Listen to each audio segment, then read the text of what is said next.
ಪ್ರತಿ ಗುರುವಾರದಂದು ನಿಮ್ಮ ಪೇಜ್ಗಳಲ್ಲಿ ಬಿಡುಗಡೆಯಾಗ್ತಿದ್ದಂತಹ ಟಿಆರ್ಪಿ ಸುದ್ದಿ ಇನ್ಮೇಲ್ ಸಿಗಲ್ವಾ? ಬಾರ್ಕ್ ಸಂಸ್ಥೆಗೆ ಬಿದ್ದಂತಹ ದೊಡ್ಡ ಪೆಟ್ಟಿನ ಹಿಂದಿನ ಕಾರಣ ಏನು ಅಂತ ಈ ವಿಡಿಯೋದಲ್ಲೇ ತಿಳಿಸ್ಕೊಡ್ತೇನೆ.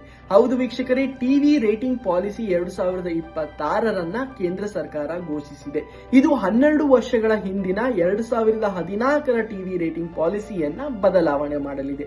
ವೀಕ್ಷಕರೇ, ಹೊಸ ಟಿವಿ ರೇಟಿಂಗ್ ಪಾಲಿಸಿ 2026 ಹಳೆಯ 2014 ಪಾಲಿಸಿಯನ್ನ ರೀಪ್ಲೇಸ್ ಮಾಡಲಿದೆ.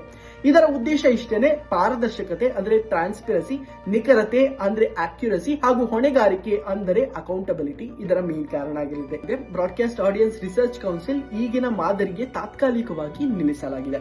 ಹೊಸ ನಿಯಮಗಳ ಅನುಸಾರವಾಗಿ ಮತ್ತೆ ನೋಂದಣಿಯನ್ನ ಬಾರ್ಕ್ ಸಂಸ್ಥೆ ಮಾಡ್ಕೋಬೇಕಾಗುತ್ತೆ ಹಾಗೂ ಅನುಮತಿ ಇಲ್ಲದೆ ಅಂದ್ರೆ ಕೇಂದ್ರ ಸರ್ಕಾರದ ಅನುಮತಿ ಇಲ್ಲದೆ ಟಿಆರ್ಪಿ ಡೇಟಾವನ್ನ ಪಬ್ಲಿಷ್ ಮಾಡುವಂತಿಲ್ಲ. ಆದರೆ ಹೊಸ ಮೆಜರ್ಮೆಂಟ್ ನಲ್ಲಿ ವ್ಯತ್ಯಾಸ ಏನು? ನಾನು ಈಗಾಗಲೇ ಹೇಳಿದಂತೆ ಈಗಿನ ರೇಟಿಂಗ್ಸ್ ಗಳು ಬರೀ ಟಿಆರ್ಪಿ ಅಂದ್ರೆ ಟಿವಿ ರೇಟಿಂಗ್ಸ್ ಗಳನ್ನ ಮಾತ್ರ ಮೆಜರ್ ಮಾಡಲಿದೆ. ಇನ್ ಮುಂದೆ ಟಿವಿ, ಓಟಿಟಿ, ಮೊಬೈಲ್ ಹಾಗೂ ಡಿಜಿಟಲ್ ವಿದ್ಯಮಾನಗಳನ್ನ ಕೂಡ ಮೆಜರ್ ಮಾಡಲಾಗುತ್ತದೆ.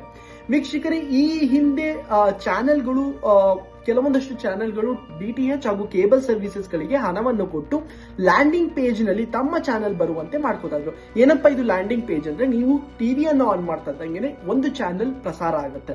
ಅದೊಂದೇ ಚಾನೆಲ್ ಯಾವಾಗ್ಲೂ ಟಿವಿ ಆನ್ ಮಾಡಿದ ತಕ್ಷಣ ಪ್ರಸಾರ ಆಗ್ತಾ ಇರುತ್ತೆ. ಆದ್ರಿಂದ ನೀವು ಓಪನ್ ಮಾಡ್ತಾ ಇದ್ದಂಗೆ ಆ ಚಾನೆಲ್ಗೆ ಆಟೋಮೆಟಿಕ್ ಆಗಿ ಟಿಆರ್ಪಿ ಬರ್ತಾ ಇತ್ತು. ಆದ್ರೆ ಈಗಿನ ಹೊಸ ನಿಯಮದ ಅನುಸಾರ ಆ ಲ್ಯಾಂಡಿಂಗ್ ಪೇಜ್ ಅನ್ನ ಕನ್ಸಿಡರ್ ಮಾಡುವಂತಿಲ್ಲ ಅಂತ. ಆ ಕೆಲವೊಂದಷ್ಟು ನಿಮಿಷಗಳನ್ನ ಮಿನಿಮಮ್ ಮಿನಿಟ್ಸ್ ಆಫ್ ವ್ಯೂವಿಂಗ್ ಅಂತ ಕರೀತಾರೆ.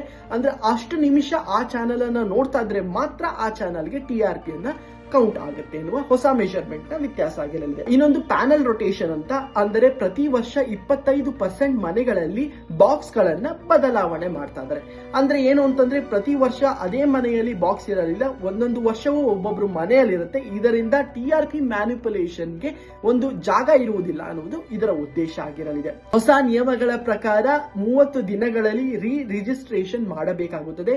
ಲೈಸೆನ್ಸ್ ಫೀ, ಬ್ಯಾಂಕ್ ಗ್ಯಾರಂಟಿಯನ್ನ ನೀಡಬೇಕಾಗುತ್ತೆ ಹಾಗೂ 50% ಇಂಡಿಪೆಂಡೆಂಟ್ ಡೈರೆಕ್ಟರ್ಸ್ ಇರಬೇಕಾಗುತ್ತೆ. ಇನ್ನು ಈ ವಿಷಯಗಳನ್ನ ಅಕಸ್ಮಾತ್ ಯಾವುದೇ ಸಂಸ್ಥೆ ಪರಿಗಣಿಸದಿದ್ದರೆ 1 ತಿಂಗಳ ಸಸ್ಪೆನ್ಷನ್ ಆಗಿರಲಿದೆ.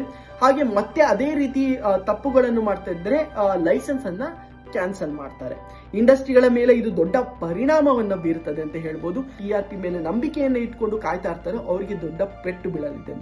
ಇವೆಲ್ಲ ಹೊಸ ನಿಯಮಗಳು ಬದಲಾವಣೆಯನ್ನು ತರ್ತದ ಅಂತ ಕಮೆಂಟ್ ಸೆಕ್ಷನ್ ಅಲ್ಲಿ ತಿಳಿಸಿ. ಈ ರೀತಿಯ ಎಕ್ಸ್ಕ್ಲೂಸಿವ್ ಕಂಟೆಂಟ್ ಗಳಿಗಾಗಿ ಮಿಸ್ ಮಾಡದೆ ಸ್ಯಾಂಡಲ್ವುಡ್ ಪೋಸ್ಟ್ ಅನ್ನ ಫಾಲೋ ಮಾಡಿ.